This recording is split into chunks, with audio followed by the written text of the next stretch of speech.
안녕하세요. 트렌드 코리아 톡톡 진행을 맡은 구혜림입니다. 오늘 인물에 대해서 탐구해보는 시간 가까이 톡 시간에서는요. 여러분들이 많이들 기다리시는 분이 출연을 해주셨습니다. 정말 팬분들이 한껏 달려오셨을 것 같은데요. 오늘은 한국 록 음악을 개척하신 분입니다. 바로 1세대 록밴드 이 H2O의 보컬님을 모셨는데요. 오늘 김준호님과 함께하는 시간 가져보도록 하겠습니다. 안녕하세요. 안녕하세요.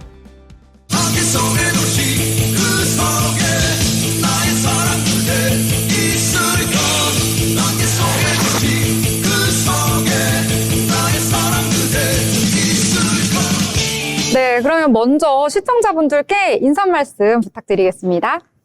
안녕하세요. 저는 김준원이고요. 거의 40년 돼가는 록밴드 H2O의 보컬입니다. 네, 반갑습니다. 네, 반갑습니다. 네, 제가 아까도 말씀드렸는데 목소리가 약간 중저음 톤으로 굉장히 멋있으셔가지고요. 오늘 또 함께하는 시간 더욱더 기대가 됩니다. 네, 저는 못 느끼고 살았는데 한 10년 전에 어떤 분이 인사를 나눴는데 이렇게 복식으로 말씀하셔가지고 목소리가 좋다고. 그러니까 노래하는 사람들은 자기도 모르게 이제 복식 호흡 하잖아요. 네. 그래서 노래할 때도 그렇지만 얘기할 때도 그렇게 되는 것 같아요. 네. 목소리도 멋지신데 또 말씀도 굉장히 잘하시는 것 같다라는 생각이 드는데요. 자, 그러면 H2O 많은 분들이 너무나 익히 알고 있지만 그 탄생의 시작부터 함께 이야기를 나눠보면 좋을 것 같습니다. 자, 어떻게 해서 이 그룹이 시작이 됐는지 저희 그 시작점부터 함께 이야기를 나눠볼까요? 사실 처음에는 LA 지역에 사는 재미교포 청년들이 시작이 됐는데요. 그때 이제 저희가 LA에서 그 밴드를 하나 만들어서 활동을 하고 있었는데 다들 낮에는 일을 하고 이제 저녁이나 주말에 만나서 음악을 하는 밴드였어요. 그때 이제 리더이신 우리 키보드 맡으신 형이 그러지 말고 우리 서울 나가서 멤버들 더 모아서 풀타임 밴드가 한번 돼보자. 그 얘기한 게 H2O의 시작입니다. 그렇게 해서 한국으로 와서 네. 이제 또 새롭게 멤버를 구성해서 시작을 하게 되었다. 이렇게 저는 알고 있는데 맞을까요? 네, 맞습니다. 네. 그래서 처음에 정규 1집 안개도시 발표하면서 정식 데뷔를 했다라고 하는데 네. 제가 또 영상을 보면서 와, 정말 에너지도 폭발적이고 정말 이 1980년대라고는 믿기지 않을 만큼 굉장히 세련됐다 이런 느낌도 들었거든요. 아무래도 본토 물을 좀 먹고 와서 의상 같은 것도 사온 것도 있고 악기나 이런 거를 좀 갖고 와서 당시 그 서울에 있는 다른 밴드들이 많이 부러워했죠. 네. 그래서 제가 음악 영상을 보면서 굉장히 인상 깊었던 댓글이 있어서 하나 적어 와봤는데요. 네.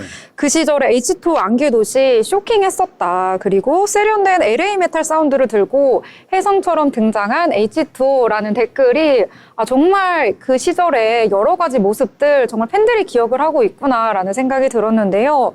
무대에 정말 수없이 많이 서셨을 텐데 이제 무대를 서면서 내가 좀 살아있다라고 느꼈던 순간들도 있었을 것 같은데요. 어떨 때였을까요? 물론 여러 무대를 서봤는데 어디를 가든 무대의 완성은 관객이거든요. 그 관객들이 많고 적고에 따라서 아무래도 저희도 인간이니까 아무리 프로라도 그 감정이 똑같을 수가 없거든요. 그래서 그 관객들의 호응이나 환호 소리 이런 게 크면 클수록 저희도 더 에너지가 증폭될 수밖에 없고 그래서 그 무대의 에너지는 역시 관객들이 주는 것이다 라고 생각하고 싶습니다. 네, 역시 내가 하는 음악 나 스스로도 사랑하지만 또 관객들이 거기에 호응해주고 열광해줄 때 더욱더 그 에너지가 나에게로 모이는 것 같다 이런 말씀 해주신 것 같은데요.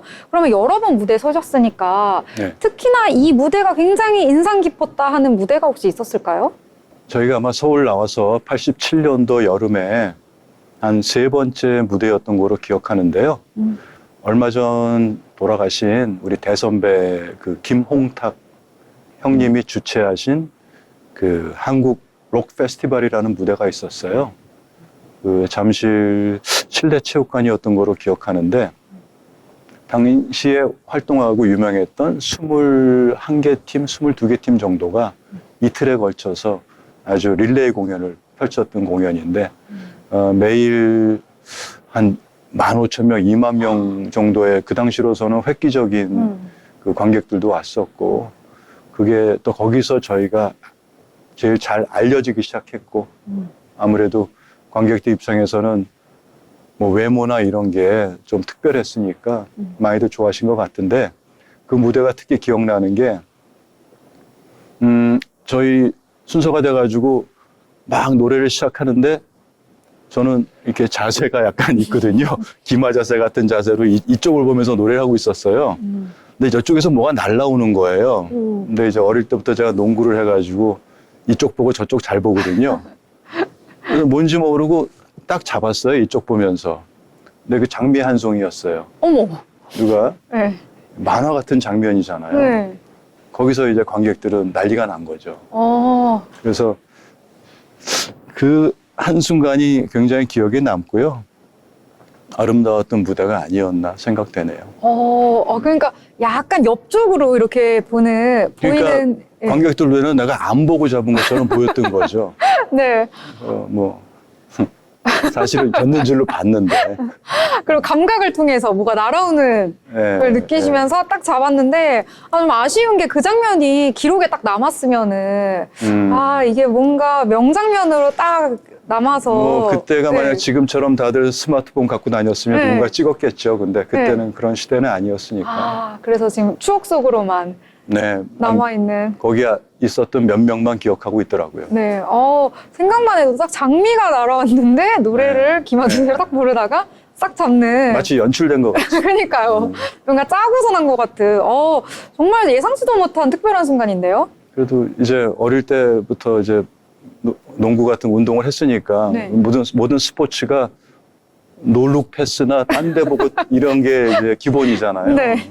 그래서 나도 모르게 그냥 그랬던 것 같아요. 예상치 못하게 굉장히 재미있는 에피소드 또 들려주셔서, 유머도 네. 갖추신 분이네, 이런 생각이 좀 들었습니다.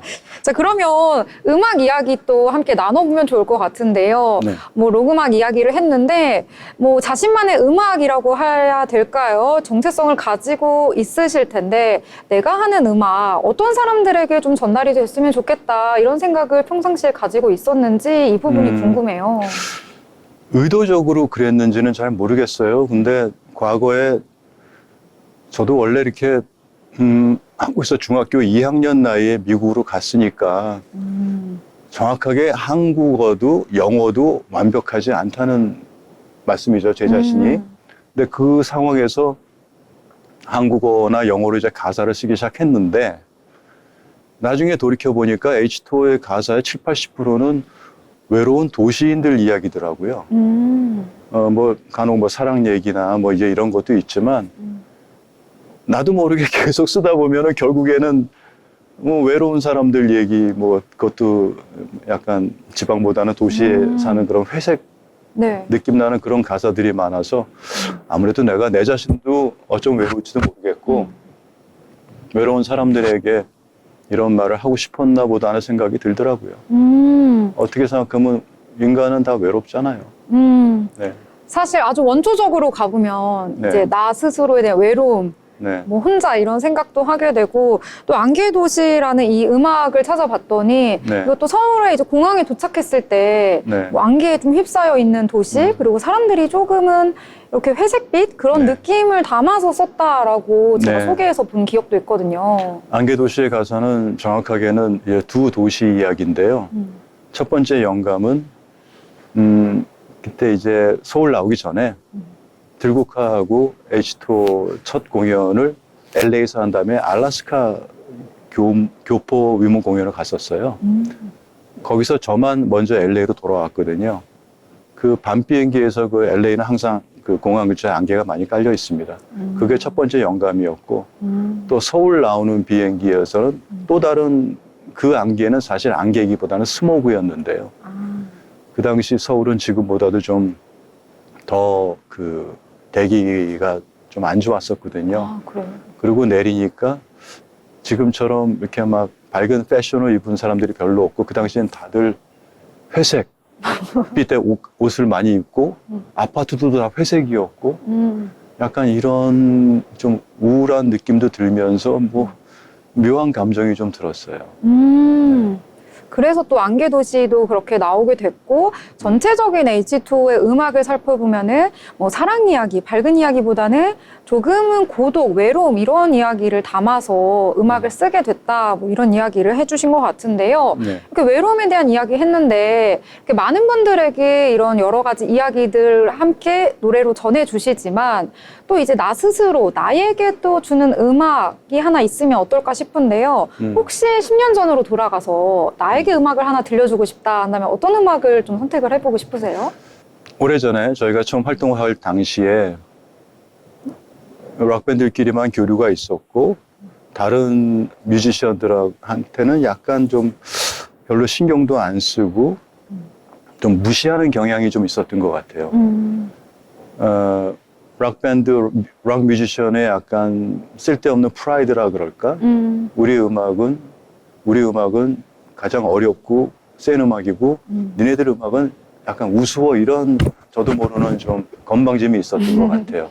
근데 세월이 흘러서 우연히 김광석 씨 노래를 가지고 만든 뮤지컬을 본 적이 있었는데 가사 하나하나가 뭘 어떤 분 작사인지는 모르겠지만 굉장히 와닿고 너무 가사들이 좋다는 생각이 드는 거예요.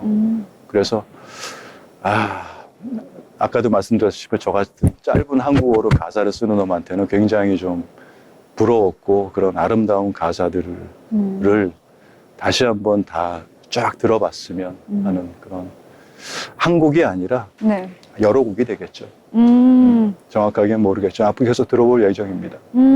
뭔가 가사가 좀 아름다운 나에게 어떤 메시지, 울림을 주는 이런 음악을 들려주고 싶다. 이렇게 좀 정리를 해보면 괜찮을까요? 네네. 네. 이렇게 많은 걸 좀 생각을 해보게 하는 그런 말씀 해주신 것 같습니다.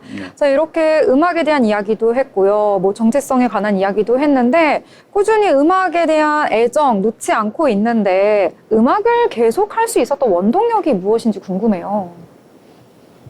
젊었을 때는 뭐 이게 업앤다운도 많았고, 개인적으로 뭐 잘못한 부분도 있었고 했지만, 그때까지만 해도 아무래도 적은 미국에 있었으니까, LA 지역에 가족들이 있었으니까 어머니도 살아계시고, 돌아갈까 말까 고민을 한 적이 있었어요. 근데 이대로 가면 안 될 것 같더라고요. 이거 뭐 미국에서 나와서 까불다가 깝죽거리다가 결국에는 돌아간 놈이 되고 싶지는 않았어요. 물론 음악에 대한 그런 욕심도 더 있었지만 그런 식으로 끝내고 싶지 않아서 무조건 버텼는데 결국에는 아까도 말씀드렸다시피 저는 무대가 좋거든요. 그러니까 뭐 앨범 작업, 녹음 작업도 재밌지만 음악의 꽃은 저한테는 라이브 공연이거든요. 그래서 사람들하고 직접 이렇게 마주하면서 마음대로 막 뛰어놀고 소리 지르고 이러는 게 아마 중독돼 있는 것 같아요. 그래서 공연 끝나면 굉장히 허탈한 허무함과 함께 아직 그 아드레날린이 아직 남아 있거든요. 그래서 그날은 제가 이제 나이도 먹고 이렇게 술자리를 많이 줄이고 있지만 그날은 밤늦게까지 놀아요. 그 아드레날린이 남아있기 때문에요? 남아있는 사람들 다 우리 지푸리 갑시다 그래가지고 따라오는 사람들하고 12시 넘어까지 막 놀고 그런 즐거움이라 그럴까? 그게 뮤지션의 즐거움이 아닐까요? 잘은 모르겠지만 다른 분들은 네. 들어보니까 초반에는 여기서 멈추고 실패한 것처럼 돌아가고 싶진 않다라는 어떤 자존심이라고 해야 되나요? 그런 생각도 좀 있으셨던 것 같고, 공연을 하면서 관객들과 이렇게 주고받는 그런 상호작용 속에서 느껴지는 어떤 도파민, 아드레날린, 이런 것들을 이야기를 해주신 것 같습니다. 근데 중간에 다시 미국으로 돌아갈까 이 생각을 하셨다고 이야기해 주셨잖아요. 네. 혹시 중간에 고비나 어려움 이런 것들도 있으셨던 건가요? 검색하면 뭐 다 나오겠지만 제가 좀 무리를 일으켜서 방송 정지가 된 적도 있었고요. 좀 뭐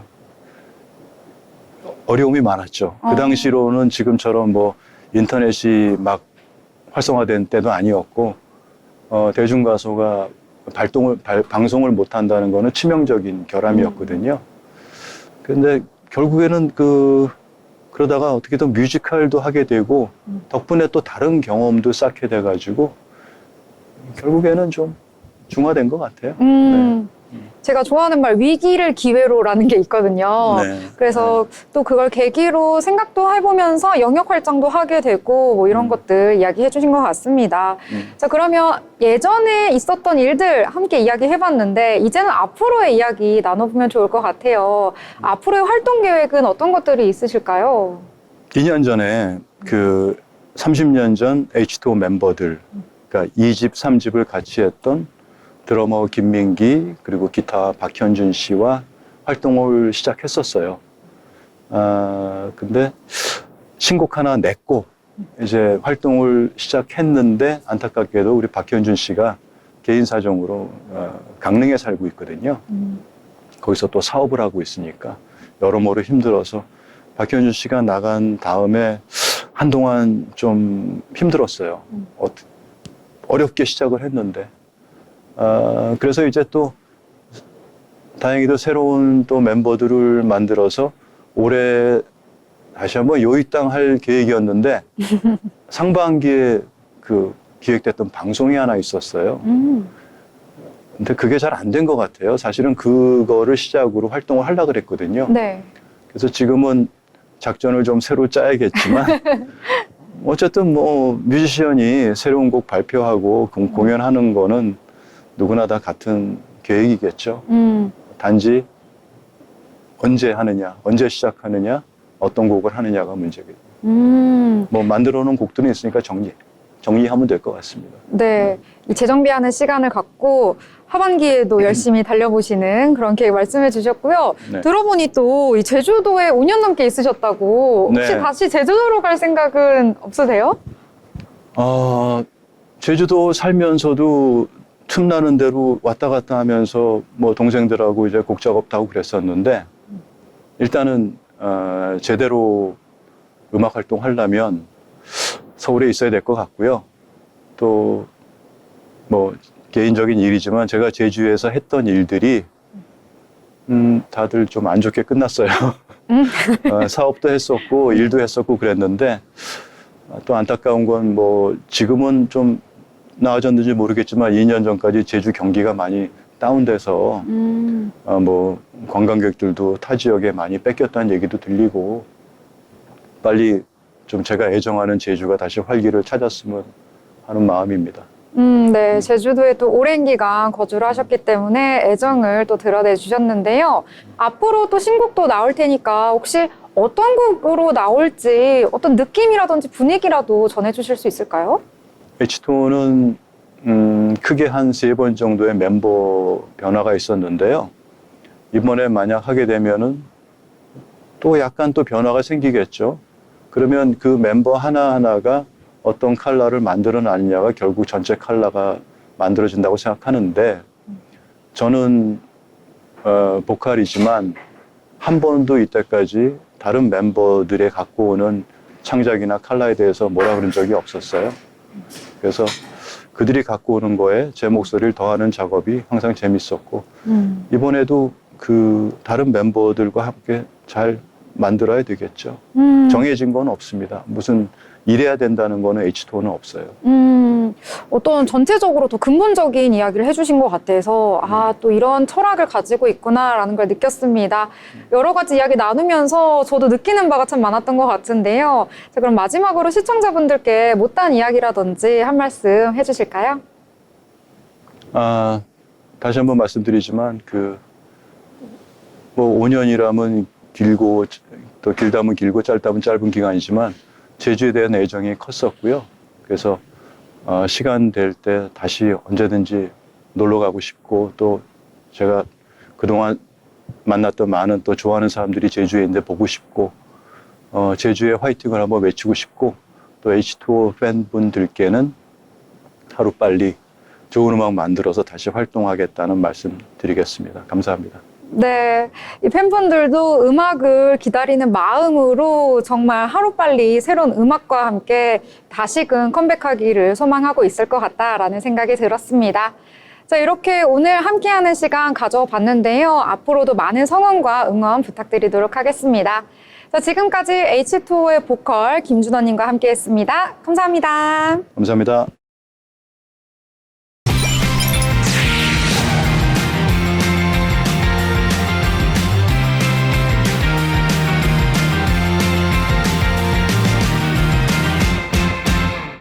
네, 이번 시간은 김효빈 아나운서와 함께하는 경제톡톡 시간입니다. 최근의 경제 이슈들을 알기 쉽게 풀어주신다고 하는데요. 함께 만나보도록 하겠습니다. 효빈 아나운서 어서 오세요. 네, 안녕하세요. 네, 첫 번째 주제는 어떤 내용일까요? 네, 첫 번째 주제로는 점점 사라지는 현금과 디지털 결제 시대 가속화 이야기를 해보려고 합니다. 최근 조사에 따르면 한국인이 물건을 구매하거나 결제할 때 현금을 사용하는 비중이 지난해 10%대로 크게 낮아졌다고 합니다. 현금을 거의 쓰지 않고 있는 사회로 변화하고 있는 겁니다. 네, 현금 사용률이 10%라니 막상 저만 해도 현금을 안 가지고 다니거든요. 현금 가지고 계신 분들 거의 못 봤다라는 생각이 드는 요즘입니다. 자, 이렇게 현금 사용 줄어들고 있는 이유는 뭘까요? 네, 가장 큰 이유로는 편리한 모바일 간편 결제 서비스 때문입니다. 이번 조사에서 모바일 간편 결제를 사용한다는 응답자가 22.9%나 되어 현금 사용 수준과 거의 비슷한 수준까지 올라왔습니다. 특히 신용카드와 체크카드의 사용률이 각각 46.2%와 16.4%로 나타났는데요. 이를 통해 카드 결제가 여전히 가장 많이 사용되는 결제 수단임을 알 수 있습니다. 네, 이 모바일로 결제하는 서비스가 현금 사용률하고 비슷하다고 하니까 굉장히 흥미롭다라는 생각이 드는데요. 자, 그러면 과거에는 이 현금을 사용하는 비율 어느 정도 됐을까요? 네, 10년 전인 2013년도 정도만 해도 현금을 주요 지급수단으로 사용한다는 응답자가 무려 41.3%에 달했습니다. 하지만 이후 꾸준히 감소해 2017년에는 36.1%, 그리고 작년에는 15.9%까지 떨어졌습니다. 이처럼 현금 사용률이 10년 사이에 급격히 줄어들고 있는 겁니다.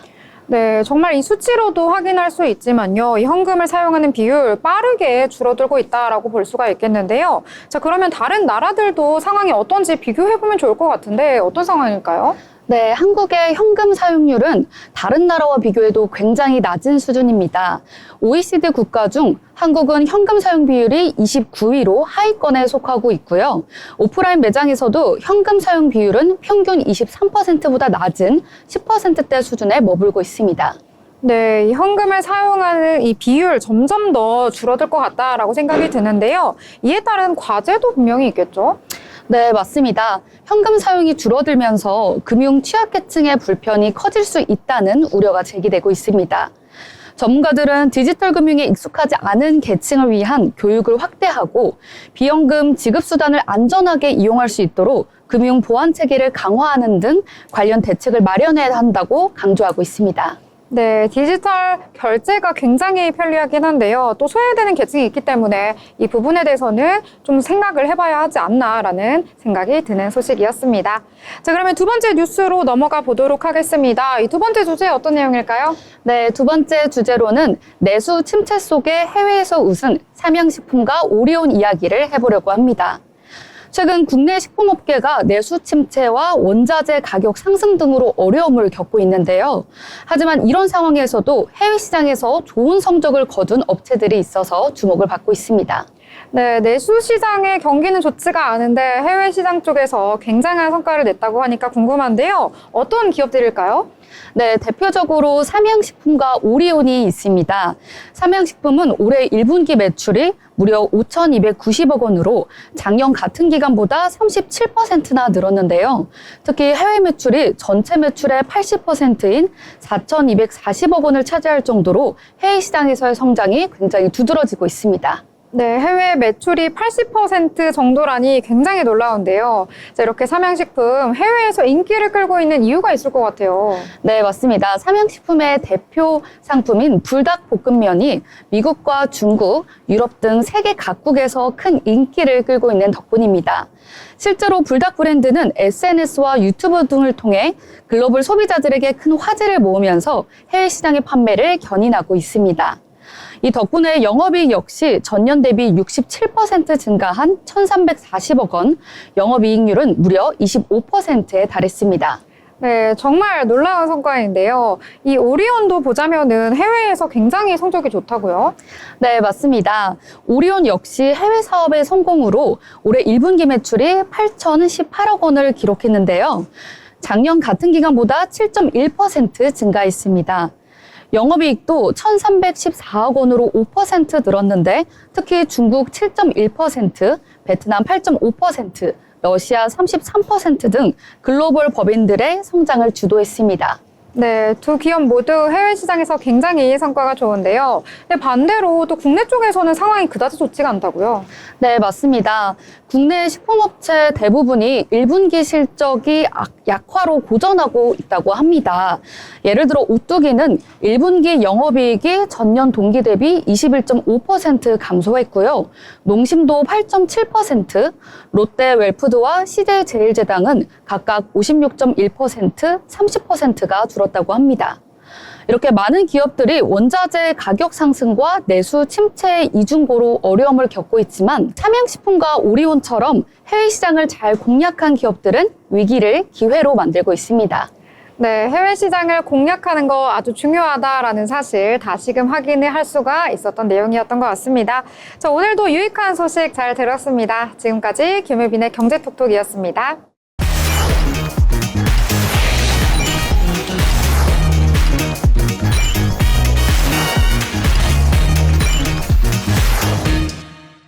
네, 이번 시간은 대한민국의 부동산 흐름을 짚어보는 마켓 트렌드 시간입니다. 오늘은 노무 아나운서와 함께합니다. 안녕하세요. 안녕하세요. 네, 무 아나운서 오늘은 부정청약 관련된 소식 가져오셨다고요? 네, 레미안 원펜타스 등에서 지난해 분양된 서울 주요 단지에서 부정청약 사례가 좀 집중적으로 발생을 하고 있습니다. 시세 차익에 대한 기대가 크다 보니까 당첨되고 보자 이런 식의 좀 부정청약이 많이 발생을 하고 있는데요. 네, 이런 뉴스들 저도 관심 있게 봤는데요. 자세한 내용 함께 알아볼까요? 네, 그 전에 청약이 뭔지 그 개념을 한번 간단히 설명하고 넘어가도록 하겠습니다. 그래야 이 부정청탁이 어떤 건지 좀 더 감이 잘 오실 것 같아요. 우선 청약은 새 아파트나 주택 분양을 받을 수 있도록 신청을 하는 절차입니다. 일반적으로 무주택자나 일정 자격을 갖춘 사람들이 주택을 분양받기 위해 청약통장을 마련을 하고 해당 주택의 분양 공고에 맞춰서 신청서를 제출하는 이런 일련의 과정을 말합니다. 네, 일단 청약제도 같은 경우에는 굉장히 인기가 많은데요. 이 주택 수요가 많은 만큼 이 공정한 분배를 위해서 마련된 제도다라고 알고 있는데 구체적인 방식 또 자세하게 알려주시겠어요? 네, 보통 청약 가점제와 청약 추첨제로 나뉘는데요. 청약 가점제는 무주택 기간, 부양 가족 수, 청약 통장 가입 기간 등을 점수로 환산을 해서 점수가 높은 사람에게 우선권을 줍니다. 반대로 추첨제의 경우에는 점수와는 상관없이 무작위로 당첨자를 뽑는 방식인데요. 이렇게 공정하게 주택 분배에 대한 기회를 나누려는 그런 목적이 있습니다. 네, 그럼 부정청약 같은 경우는 어떤 케이스들이 해당이 되는 걸까요? 네, 부정청약은 말 그대로 법이나 규칙 등을 위반을 해서 부정하게 청약 기회를 얻는 것을 말합니다. 대표적인 부정청약 행위로는 위장 전입, 가짜 주민등록, 가족관계 조작, 청약통장 부당 사용 등이 있습니다. 이러한 행위는 무주택자나 정당한 자격자가 주택 분양 기회를 박탈당하게 만드는 심각한 위법 행위라고 볼 수 있습니다. 네, 부정청약 간간히 소식이 들려오긴 했었는데 혹시 적발이 된다면 어떤 조치나 처벌을 받게 될까요? 네, 부정청약이 적발이 된다면 당연히 당첨은 바로 취소가 되고요. 그 공급 물량은 예비 당첨자에게 넘어가게 됩니다. 만약 계약까지 진행이 됐다가 나중에 적발되는 경우에도 계약이 아예 취소가 되고 재공급이 이루어지는데요. 심한 경우에는 법적인 처벌까지도 받을 수 있습니다. 이러한 조치들은 청약 시장의 공정성을 지키기 위해 꼭 필요하다고 볼 수 있습니다. 네, 이 부정청약 같은 경우에는 이 단순히 개인의 문제를 넘어서서요, 이 전체 주택 시장에 악영향을 미친다 이렇게 볼 수가 있겠네요. 네, 맞습니다. 그래서 정부는 청약 당첨자에 대한 철저한 검증 그리고 부정청약 단속을 강화하고 있습니다. 네, 좋습니다. 그러면 최근에 또 강남권에서 여러 가지 부정청약 관련된 사례들이 나오고 있더라고요. 어떤 내용이 있을까요? 네, 최근 광남 4단지에서 집중적으로 부정청약이 발생을 했는데요. 작년에는 강남권에 유독 분양 단지가 많았고 분양가 상한제가 적용되어 당첨만 되면 정말 큰 시세 차익을 얻을 수 있는 곳들이 많았습니다. 아무래도 이런 요인 때문에 부정청약이 많이 발생을 하고 위정전입 같은 고의적인 의도가 있었던 것으로 보입니다. 특히 서울 주요 아파트 6단지에서 적발된 부정청약 166건 가운데 이 165건이 위장전입 사례로 나타났습니다. 특히 서울 서초구에 위치한 레미안 원펜탄스 단지에서는 총 41건의 위장전입이 있었는데요. 이 단지는 지난해 8월 당첨자 발표 당시에 모두 최고 당첨 가점이 만점인 경우가 많았습니다.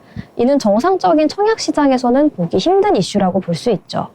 이 레미안 원펜타스는 신반포 15차 재건축 단지로 분양가 상한제가 적용이 되어서 일반 분양가가 시세보다 약 20억 원가량 저렴하다는 평가를 받았습니다. 그러나 실제 당첨자 중 상당수가 주소지만 강남인 위장 전입자들이었기 때문에 당첨 기회를 차지한 것으로 확인됐습니다. 네. 이 레미안 원펜타스 같은 경우에는요, 역시 지역도 지역인지라 경쟁률이 굉장히 치열했다. 이렇게 좀 기억을 해보면 되겠네요. 네, 당시 평균 청약 경쟁률이 약 352대 1 정도 됐었는데요. 1순위 청약 평균 경쟁률은 527대 1에 달할 만큼 그 경쟁이 정말 치열했습니다. 이 단지에서는 청약 가점 만점자가 3명이 나왔는데 이들 역시 위장전입 논란에 휘말리면서 좀 논란이 생기기도 했습니다. 참고로 청약 가점 만점을 받으려면 무주택 기간은 15년 이상이 되어야 하고요. 청약 통장 가입 기간도 15년 이상, 본인 제외 부양가족 6명 이상 등 까다로운 조건을 충족해야 합니다. 네, 이렇게 경쟁이 치열한 이유도 따로 있을 것 같은데, 알 것 같긴 한데, 어떤 이유가 있을까요? 당연히 결국 돈 때문이죠. 아무래도 시세 차익을 얻기가 좋기 때문인데요. 전문가들도 이같이 분석을 하고 있습니다. 특히 강남권은 집값 상승과 분양가 상한제 적용으로 당첨 후 정말 10억 원대에 달하는 차익을 기대할 수 있기 때문에 로또 청약이라는 인식도 강해졌고 똘똘한 한 채 이러한 인식 역시 집값 상승에 영향을 미쳤습니다. 네, 역시 로또 청약 저도 많이 탐이 나는데요. 자, 그러면 정부는 이에 대해서 어떤 대응책 마련하고 있을 것 같은데 어떤 내용들이 있을까요? 네, 일단 국토교통부 같은 경우에는 직계존속 및 30세 이상 직계비송의 건강보험 요양급여 내역 제출을 의무화하는 등 그런 부정청약 검증 시스템을 강화하고 있습니다. 부정청약이 적발되면 청약한 지 얼마 안 됐을 경우 예비 당첨자에게 순서가 넘어가게 되고요. 계약이 진행된 후 적발이 되면 계약이 취소돼서 재공급이 됩니다. 레미안 원펜타스의 부정청약 사례도 당연히 예비 당첨자에게 그 사례가 돌아갔습니다. 네, 결국에는 촘촘한 모니터링과 이 단속이 무엇보다 중요하다라고 볼 수가 있겠군요. 네, 맞습니다. 일단 청약 제도 자체가 무주택자를 위한 제도고 분양가 상한제의 경우에는 서민들이 주택을 쉽게 구입하도록 가격을 제한한 정책입니다. 하지만 분양가 상한제로 인한 시세 차익 구조가 오히려 부정청약을 키웠고 이로 인해 정부도 당첨자 점검을 강화해서 그 욕구를 억누르려고 노력 중입니다. 점점 더 시장의 공정성 그리고 무주택자들의 기회를 보존하기 위한 노력이 강해져야 된다는 분석 나와주고 있습니다. 네, 오늘은 부정청약과 관련된 이야기 나눠봤습니다. 지금까지 노무 아나운서와 마켓트렌드 함께했습니다.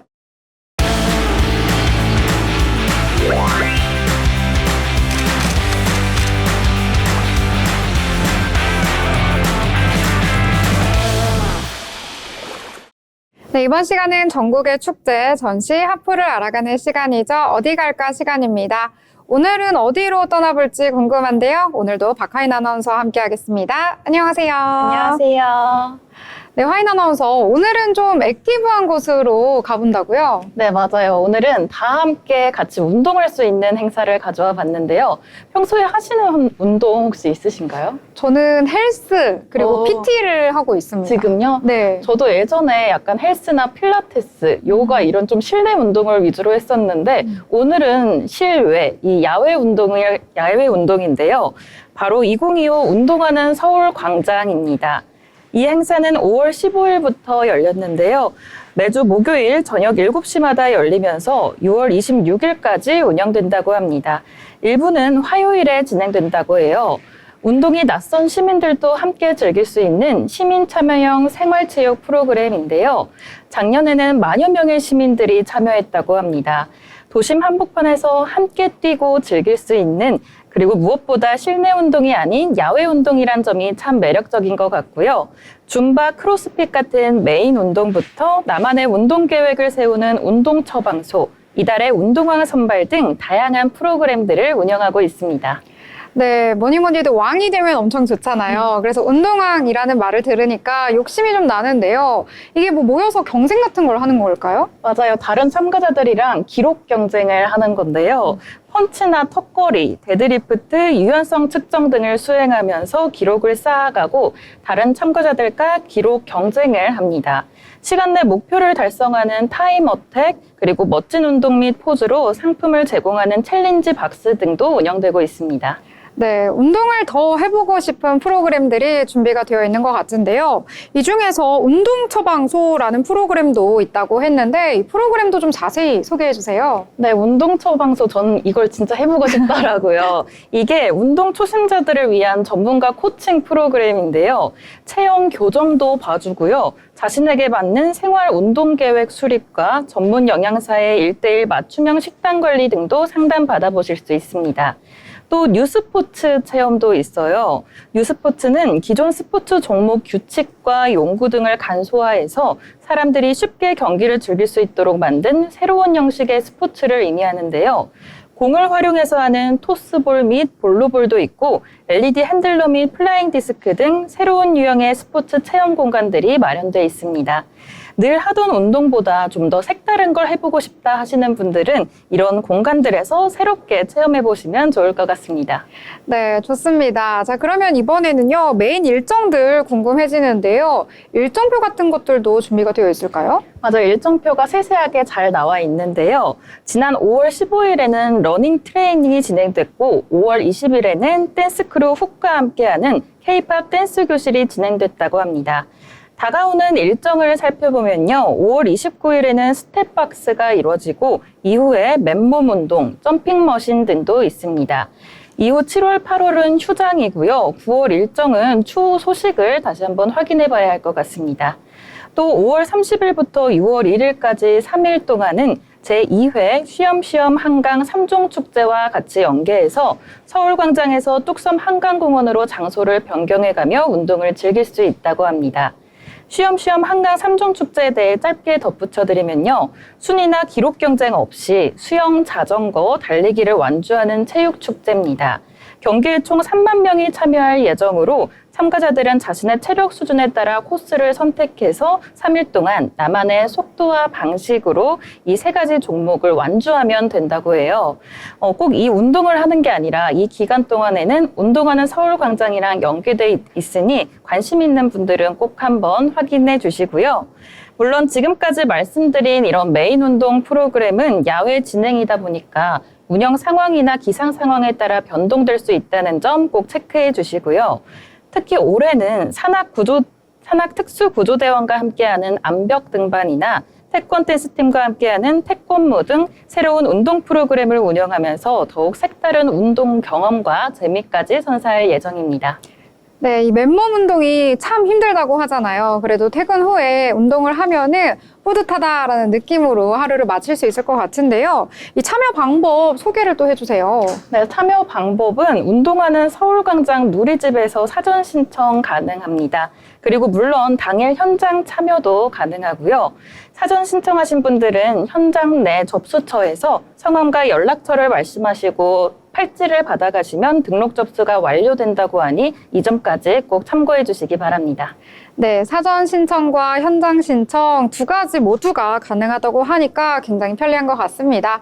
자, 근데 제 기억으로는 이 광장이 시청 주변에 있었던 것 같은데 맞을까요? 맞아요. 서울 1호선, 2호선이 다니는 시청역에 위치하고 있는데요. 가장 빠르게 찾아가시려면 시청역 5번 출구에서 나오시면 편하게 찾아가실 수 있을 것 같고요. 이 프로그램은 서울광장 상설무대 앞에서 진행됩니다. 가보실 분들은 이렇게 행사 배치도도 나와 있는데요. 메인 프로그램 진행되는 곳 옆에 뉴스포츠 체험 공간이 있다는 걸 확인하실 수 있고요. 물품 보관소도 뉴스포츠 체험 공간 쪽에 위치하고 있으니 해당 배치도 보면서 움직이시면 좋을 것 같습니다. 네, 여러분 모두 이렇게 본격적인 여름이 다가오기 전에 이 행사에 참여해서 함께 몸 움직이면서 건강과 활력까지 찾아가시길 바랍니다. 네, 건강과 야외 체험 활동 그리고 뉴 스포츠 체험을 다 함께 해보면서 이 동기부여도 되고 건강까지 챙길 수 있는 시간이지 않을까 싶습니다. 자, 오늘의 박하인 아나운서와 함께한 어디 갈까 여기까지였습니다.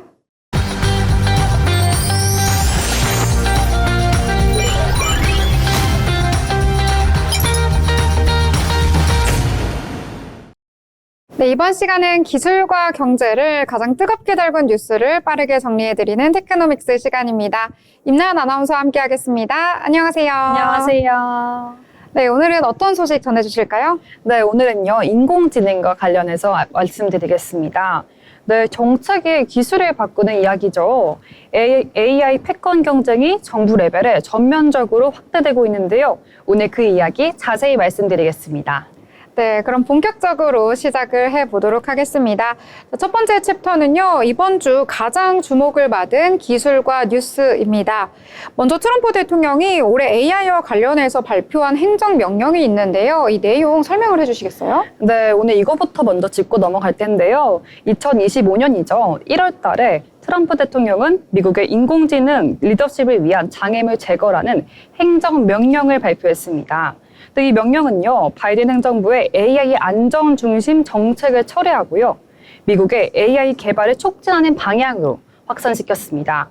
특히 이 명령은요, AI 개발에서 이념적 편향을 배제하고 미국의 글로벌 AI 지배력을 유지하기 위한 행동계획 수립을 지시하고 있습니다. 네, 정리를 해보자면은 규제보다는 속도가 중요하다라는 이런 중요한 전략을 가지고 있다고 볼 수 있겠네요. 네, 맞습니다. 네, 이것뿐만 아니라 한 달 전인 4월 23일에요. 청소년 대상 AI 교육 확대 행정명령도 발표했습니다.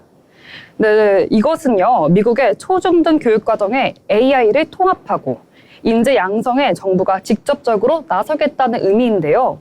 그런데 미국만이 이런 전략을 유지하는 게 아닙니다. 사우디아라비아도요, 5월 12일 공공투자기금 산하에 AI 전문 회사 휴메인을 출범시켰습니다. 이 기업은요, 데이터 센터 구축, AI 칩, 그리고 클라우드, LLM 개발까지 모두 자체적으로 추진할 계획입니다. 네, 그럼 이 기업들은 이 미국에 있는 기업들하고 협업을 하고 있다 이렇게 볼 수가 있을까요? 네, 맞습니다. 핵심 파트너를 소개해 볼 텐데요. 먼저 엔비디아가 있습니다. 엔비디아는요, 최신 AI 칩인 GB300 블랙웰 GPU를요, 18,000개를 공급하고요.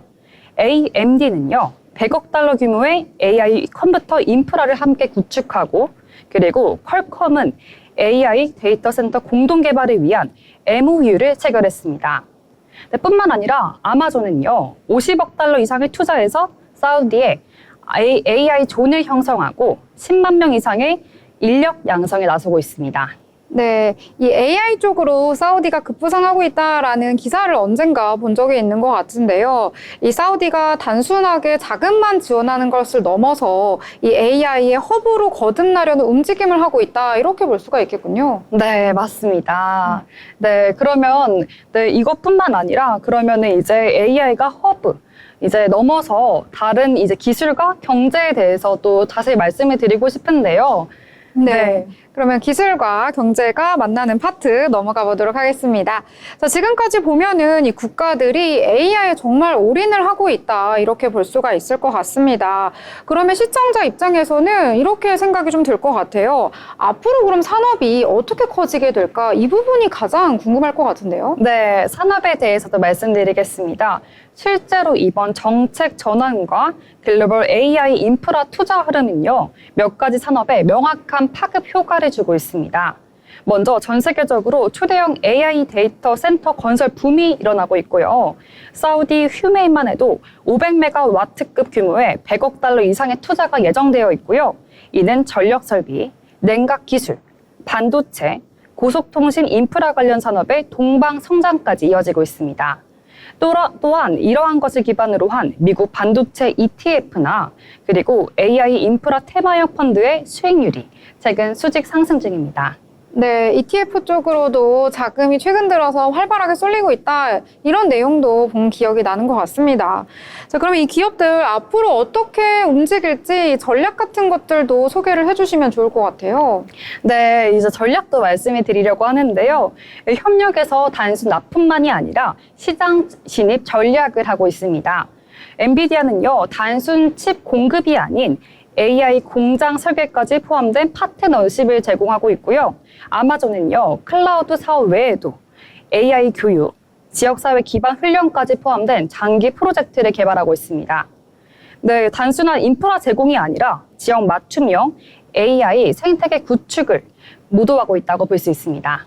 네, 협력에서 단순히 납품만 하는 것이 아니라요, 이 시장을 진입하겠다 이런 전략을 가지고 있다라고 볼 수가 있겠습니다. 더 큰 규모의 계획들로 이 기업들이 움직이고 있다라고 볼 수가 있겠는데요. 자, 그러면 이번에는요, 여러 가지 내용들 알아봤으니까 핵심 용어에 대해서도 살펴보도록 하겠습니다.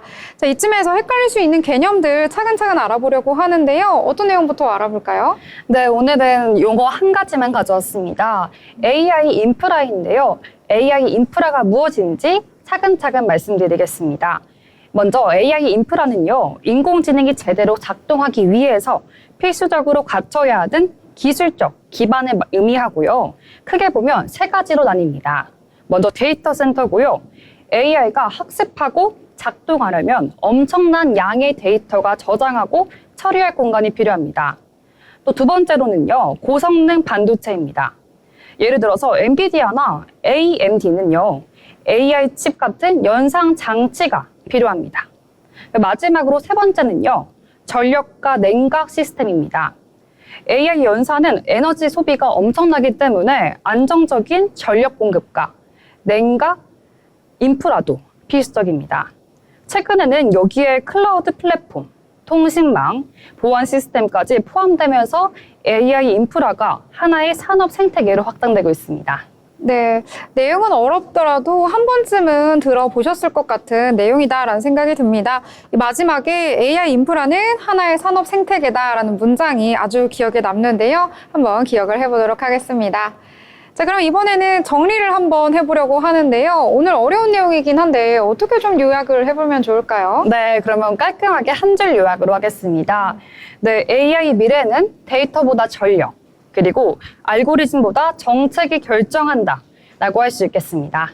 네, 맞습니다. 기술을 누가 잡느냐 이 부분도 굉장히 중요할 것 같고요. 또 그것에 대해서 경제와 미래가 달라질 수 있다라고 보실 수가 있겠습니다. 그 중심에는 이제 정책이 있고요. AI를 선도할 수 있는 나라, 그 국가가 어디인지 많은 분들의 기초가 주목이 될 것 같습니다.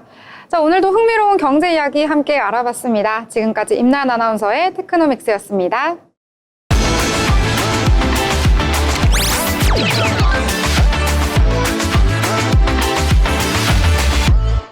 트렌드 코리아 톡톡 오늘 준비한 순서는 여기까지입니다. 5월도 막바지에 들어서면서 초여름 같은 날씨가 계속되고 있습니다. 최근 들어서 고온 현상도 계속되고 있어서요. 체온 조절에 유의를 하시길 바라겠습니다.